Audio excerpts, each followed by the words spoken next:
তো এই স্টেবিলাইজেশনের জন্য আসলে এই অ্যাকশন ক্যামেরাটা বেস্ট। ব্লগ অথবা মোটো ব্লগ যে কোনো প্রকার ভিডিও শুট করতে আমাদের প্রয়োজন হয় একটি ক্যামেরার, এবং এই ক্যামেরা আসে বিভিন্ন ফর্ম ফ্যাক্টর এবং বিভিন্ন রকমের শেপে। তবে বর্তমানে সব থেকে জনপ্রিয় ক্যামেরাটি হচ্ছে অ্যাকশন ক্যামেরা, যেখানে বড় বড় ডিএসএলআর ক্যামেরা অথবা ফোনের ক্যামেরা দিয়ে আপনি শুট করতে পারবেন না, সেখানে কিন্তু খুব সহজেই আপনি একটি অ্যাকশন ক্যামেরা দিয়ে শুট করতে পারেন। আর আমি যেহেতু ভিডিও করি, তাই ক্যামেরা কিন্তু আমার জন্য একটি খুব গুরুত্বপূর্ণ হাতিয়ার। এ পর্যন্ত প্রায় 53টা ভিডিও আমার ইউটিউব চ্যানেলে আপলোড হয়েছে, এবং প্রায় প্রত্যেকটা ভিডিও কিন্তু মোবাইল দিয়ে শুট করা। আমার যদিও বা একটা অ্যাকশন ক্যামেরা ছিল, কিন্তু সেই অ্যাকশন ক্যামেরাটার স্টেবিলিটি বা ভিডিও কোয়ালিটি খুব একটা ভালো ছিল না, কারণ দামের কথা বিবেচনা করলে সেই অ্যাকশন ক্যামেরার কোয়ালিটি কিন্তু খুব একটা ভালো হয় না। তাই ভিডিও কোয়ালিটির কথা বিবেচনা করে আমি নিয়ে নিলাম গোপ্রো হিরো 10 ব্ল্যাক। গোপ্রোর লেটেস্ট এডিশন হিরো 10 ব্ল্যাক এই ভার্সনটি মার্কেটে থাকা সব অ্যাকশন ক্যামেরার থেকে বর্তমানে খুব ভালো সাপোর্ট দেয় ব্লগার এবং যারা ভিডিও শুট করে তাদের জন্য। এই ক্যামেরাটার যে কত রকমের সুবিধা আছে এটা বলে বোঝানো যাবে না। আপনি যদি একজন ব্লগার, মোটর ব্লগার অথবা ভিডিও শুট করে থাকেন, এটা আপনার ভিডিও কোয়ালিটি এবং স্টেবিলিটিতে কতটুকু ইম্প্যাক্ট ফেলবে সেটা আপনি যখন এই ক্যামেরাটি দিয়ে শুট করবেন তখনই বুঝতে পারবেন। তো চলুন দেরি না করে ক্যামেরাটা আনবক্স করা যায়। এবং এই অ্যাকশন ক্যামেরাটা রয়েছে একটি 23 মেগাপিক্সেলের সেন্সর, এবং এইটাতে 5.3K তে 60 FPS এ রেকর্ড করা যায়। এছাড়াও 4K তে 120 FPS এ রেকর্ড করা যায়। তাছাড়াও এই ক্যামেরাটার আরেকটা সুবিধা হচ্ছে, এটা দিয়ে আপনি যদি চান 240 FPS এ 4K তে রেকর্ড করতে পারেন, অর্থাৎ আপনি চাইলে 4K তে এই ক্যামেরাটা দিয়ে স্লো মোশন রেকর্ড করতে পারবেন। তো চলুন দেরি না করে বক্সটা খুলি, দেখি কি কি দিয়েছে। যদিও বা বক্সটা আমি একবার খুলেছি এবং ইউজ করা হয়েছে, তবে কোনো ভিডিও করা হয় নাই, তো যার কারণে বক্সটা বলা যায় আমি ফেক আনবক্সিং করছি।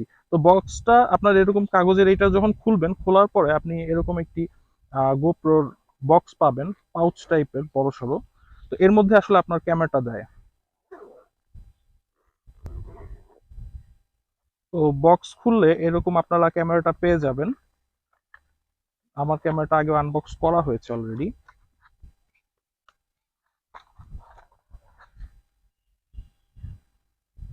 সো এটা হচ্ছে ক্যামেরা,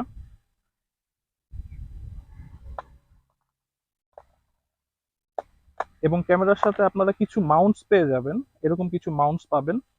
আর মাউন্টের সাথে একটা জে হুক পাচ্ছেন। এছাড়াও এর সাথে একটি চার্জিং কেবল থাকে, যদিও বা এখন চার্জিং কেবলটা আমার এই বক্সে নেই। ক্যামেরাটির সাথে আমি আরো এক্সট্রা কিছু জিনিস কিনেছি, যেগুলো আমার ব্লগ করতে অথবা মোটো ব্লগ করতে অনেক সাহায্য করবে। তো সেই জিনিসগুলো একটু দেখা যায়। তো যেমনটা আপনারা দেখতে পাচ্ছেন, গোপ্রো কেনার সাথে সাথে এর পাশাপাশি আমি কিছু অ্যাক্সেসরিজ কিনেছি, যাতে আমার মোটো ব্লগ অথবা ব্লগ করতে সুবিধা হয়। প্রথমে যেটা নিয়েছি সেটা হচ্ছে ইউল্যান্সির কেস, এবং এই কেসটা হচ্ছে মাইক অ্যাডাপ্টার যাতে লাগানো যায় সেই কারণে এই কেসটা নেওয়া। তো এখানে দেখতে পাচ্ছেন আমি একটা মাইক অ্যাডাপ্টার নিয়েছি, যেটা গোপ্রোর মাইক অ্যাডাপ্টার, এবং এটা দিয়ে আপনি চাইলে এক্সটার্নাল মাইক্রোফোন অ্যাড করতে পারেন, এবং এখানে চার্জিং পোর্ট আছে, এটা দিয়ে চাইলে আপনি আপনার গোপ্রোটি চার্জও দিতে পারেন।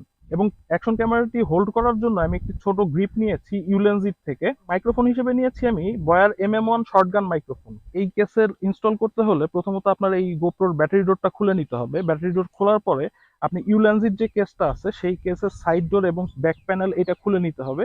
তারপর জাস্ট গোপ্রোটাকে এর ভিতরে স্লাইড করে ঢুকিয়ে দিতে হবে। এটা ঢুকে গেলে প্রথমে তো আপনাদের এই যে ডোরটা আছে এই ডোরটা বন্ধ করে দিতে হবে। বন্ধ করার পরে এই ডোরটা আপনার এখানে যে লকটা আছে এই লকটা খুলে বা লাগিয়ে দিলেই হয়ে যাবে। তো লাগানোর পরে এখানে হচ্ছে আমি যে মাইক অ্যাডাপ্টারটা আছে এটা ইনস্টল করে দিলাম, লাগিয়ে দিলাম। এবং এখানে হচ্ছে আমাদের যে মাইক অ্যাডাপ্টারটা আছে, এই মাইক অ্যাডাপ্টারে আমাদের যে 3.5mm জ্যাকটা আছে এটা লাগিয়ে দিলাম। তো চলুন এবার আমরা এই ক্যামেরা দিয়ে কিছু ব্লগ শুট করি। তো এখন আপনারা যেমনটা দেখতে পাচ্ছেন, আমার ভিডিও রেকর্ড হচ্ছে গোপ্রো হিরো 10 ব্ল্যাক দিয়ে। প্রথমে তো এই ক্যামেরাটার সুবিধার কথা বলতে গেলে প্রথমে আমাকে যেই কথাটা বলতে হয় সেটা হচ্ছে এই ক্যামেরার স্টেবিলিটি। এই ক্যামেরাতে কিন্তু অসাধারণ স্টেবিলিটি দেওয়া হয়েছে। এটাতে ইউজ করা হয়েছে হাইপার স্মুথ 4.0। আপনার যে কোনো রকমের অ্যাক্টিভিটি শুট করতে হলে, অথবা আপনি যদি ক্যামেরাটা নিয়ে খুব ইজিলি বা খুব রিল্যাক্সে কোথাও যেতে চান এবং ক্যামেরার সামনে কথা বলতে চান, এটা হতে পারে আপনার জন্য একটি বেস্ট অপশন।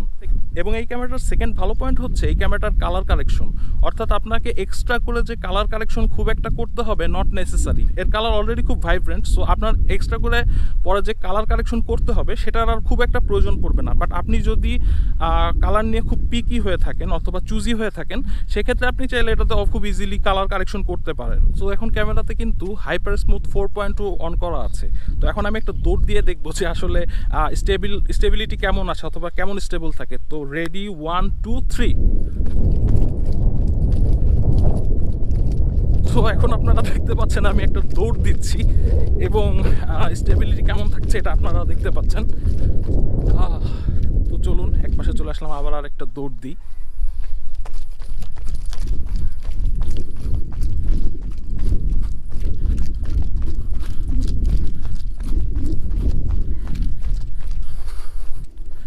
তো এই স্টেবিলাইজেশনের জন্য আসলে এই অ্যাকশন ক্যামেরাটা বেস্ট।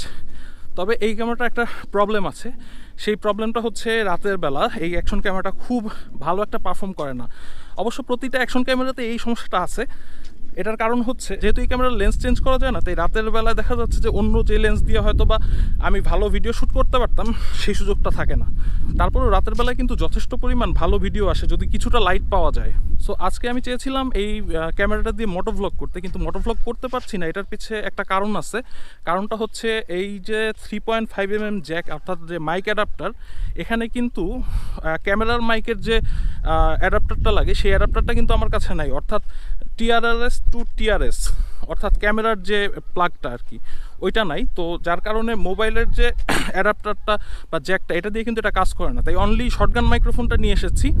তো পরে যখন আমার সুযোগ সুবিধা হবে তখন আমি আবার চেষ্টা করব ওই মাইক্রোফোনটার অ্যাডাপ্টারটা কালেক্ট করে মোটো ভ্লগ করতে। সো আজকের মতো এই পর্যন্তই। ভিডিও ভালো লাগলে অবশ্যই একটি লাইক দিয়ে যাবেন এবং আমার চ্যানেলে নতুন হলে প্লিজ চ্যানেলটি সাবস্ক্রাইব করবেন। আল্লাহ হাফেজ।